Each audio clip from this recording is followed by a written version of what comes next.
전 대한민국 축구 국가대표였던 이영표 선수. 그는 대학교를 졸업하고 K리그에 입단, 이후 월드컵을 거쳐 네덜란드의 명문팀에 진출했습니다. 이후 UEFA 챔피언스 리그 4강 등을 이끌고 유럽 잉글리시 프리미어 리그 명문팀 토트넘과 독일 분데스리가의 도르트문트에서 활약했습니다. 그는 기복 없이 안정되고 수준급의 플레이를 보여주는 선수로 정평나 있습니다. 특히 이영표 선수는 시합 후 하나님께 기도하는 등 크리스천으로도 널리 알려져 있습니다. 그는 과거 예능 청년교회에서 했던 간증이 여전히 많은 은혜를 주고 있습니다. 먼저 이영표 선수는 세상의 욕심이 얼마나 허망한가에 대해서 간증했습니다. 그는 국가대표가 되기 전에는 국가대표만 되면 좋겠다고 생각했습니다. 벤치 옆에만이라도 앉을 수 있으면 좋겠다고 생각했고 바람대로 국가대표가 되어 벤치에 앉을 수 있었습니다. 그런데 벤치에 앉아있으면 카메라가 자신을 한 번도 안 비춘다는 것을 알고 교체 멤버라도 뛸 수 있으면 좋겠다는 생각이 들었습니다. 후에 그는 자신의 바람대로 교체 멤버로 뛸 수 있었습니다. 그런데 교체 멤버로 뛰니까 이번에는 주전이 되지 않으면 주목받지 못한다는 것을 알고 주전이 되면 더는 욕심을 부리지 않겠다고 생각했습니다. 그렇게 그는 주전이 됐습니다. 그런데 주전이 되어도 잘하지 못하면 욕을 먹게 되는 상황을 보며 잘해서 칭찬받으면 좋겠다고 생각했습니다. 이후 잘하는 것도 한 번만 잘해서는 안 되고 계속 잘해야 칭찬을 들을 수 있다는 것을 알고 잘하려고 노력할 뿐 아니라 계속해서 이기려고 노력했습니다. 그는 이런 1년의 과정을 겪으면서 욕심은 끝이 없다는 것을 경험하였고 성공 자체가 목적이 되면서 높이 올라가고 많이 얻을수록 마음이 불안하고 두려운 것을 경험했습니다. 그는 축구를 하면서 가장 두려웠을 때가 최고의 자리인 프리미어 리그에서 뛸 때였다고 합니다. 어릴 때부터 최고의 리그에서 최고의 선수들과 경기하는 것이 꿈이었는데 그 자리에 갔을 때 바로 그때가 자신에게 가장 행복한 시간이어야 하는데 그렇지 못했다고 고백했습니다. 모든 사람이 다 자신을 평가하니 너무 부담됐던 것입니다. 심지어는 자신이 타고 가는 버스가 굴러서 팔이 부러져 2달만 쉬면 좋겠다는 생각이 들 정도였다고 합니다. 그는 사람들이 너무나 두려워지기 시작했습니다. 자신을 바라보는 평가가 두려웠던 것입니다. 그래서 그는 자신이 지금 누구나 다 부러워하는 곳에서 경기를 하고 최고의 시간을 보내고 있는데 왜 축구가 행복하지 않는지 이유를 찾기 시작했습니다. 그는 자신이 다른 사람들의 칭찬을 즐기고 있었고 다른 사람들에게 인정받고 싶은 욕망이 강해서이기 때문인 것을 알게 됐다고 합니다.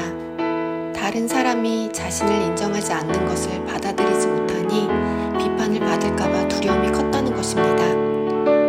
그는 자신이 원하는 목표와 꿈을 이루는 순간 그것은 즉시 우리에게 만족감을 주지만 그것은 또한 엄청난 부담감으로 돌아온다고 했습니다. 그리고 목표를 이루면 또 다른 목표가 생기고 더 높은 곳, 더 높은 목표가 끝이 없이 생긴다고 했습니다.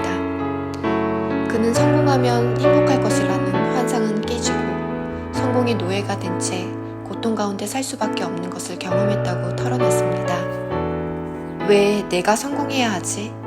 내가 꿈을 이루는 것이 사람을 사랑하는 것과 무슨 관계가 있는 거지?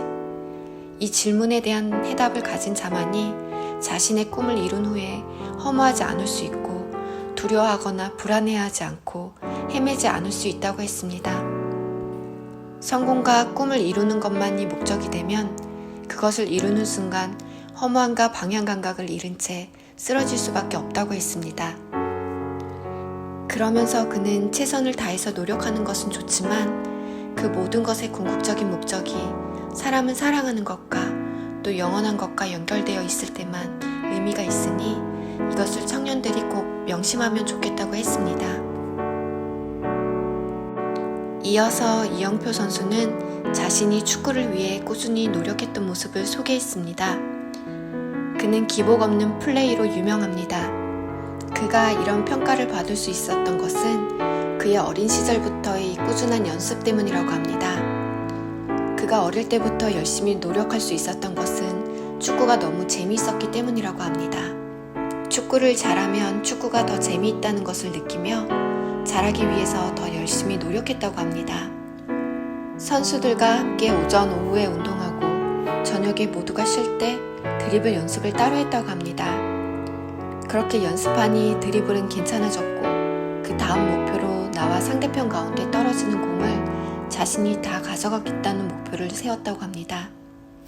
그는 어떻게 하면 내가 공을 많이 차지할 수 있을지를 고민하다가 줄넘기가 좋다는 것을 알았다고 합니다.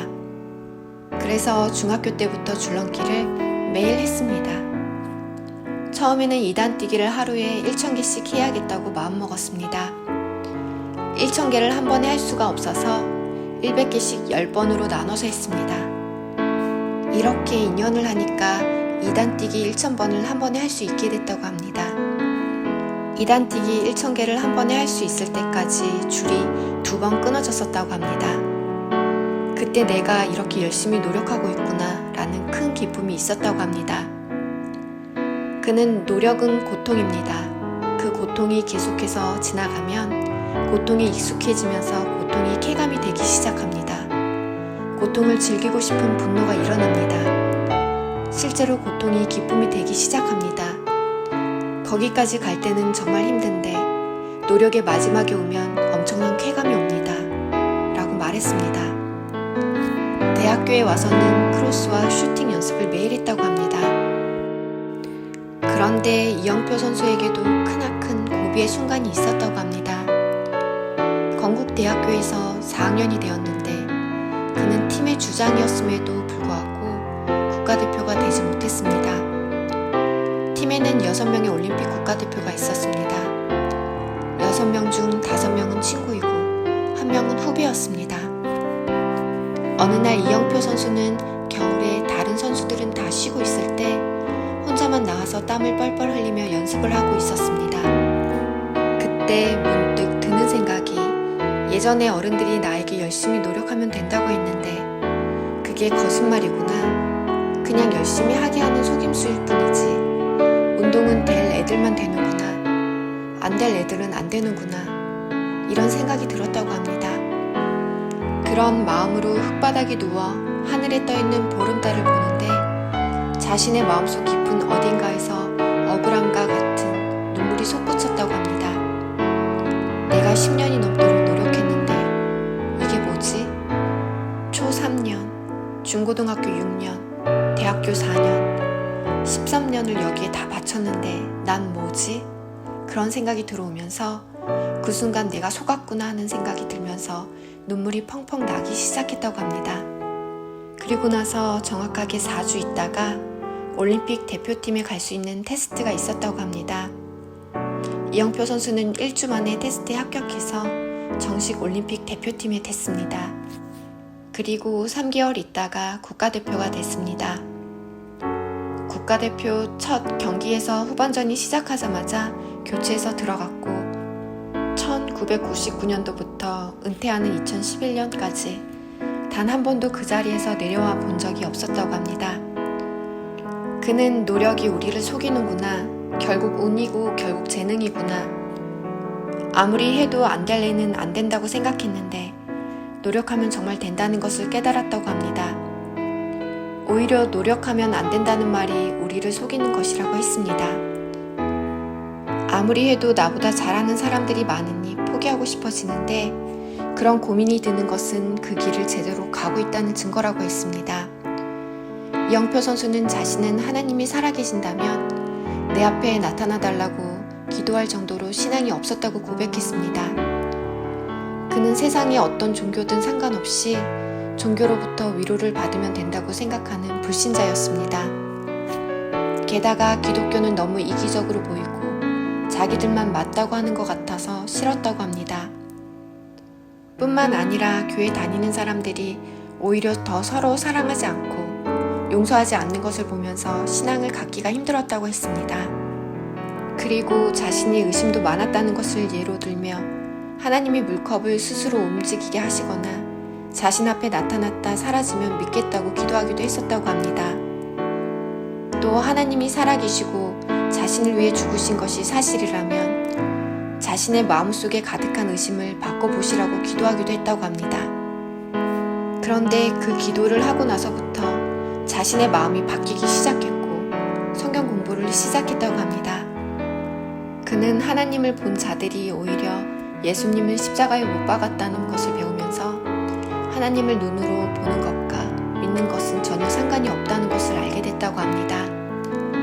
그는 진짜 믿음의 눈으로 보지 않는 것을 믿는 것임을 배우면서 지금도 하나하나 신앙을 배워가고 있다며 간증을 마쳤습니다.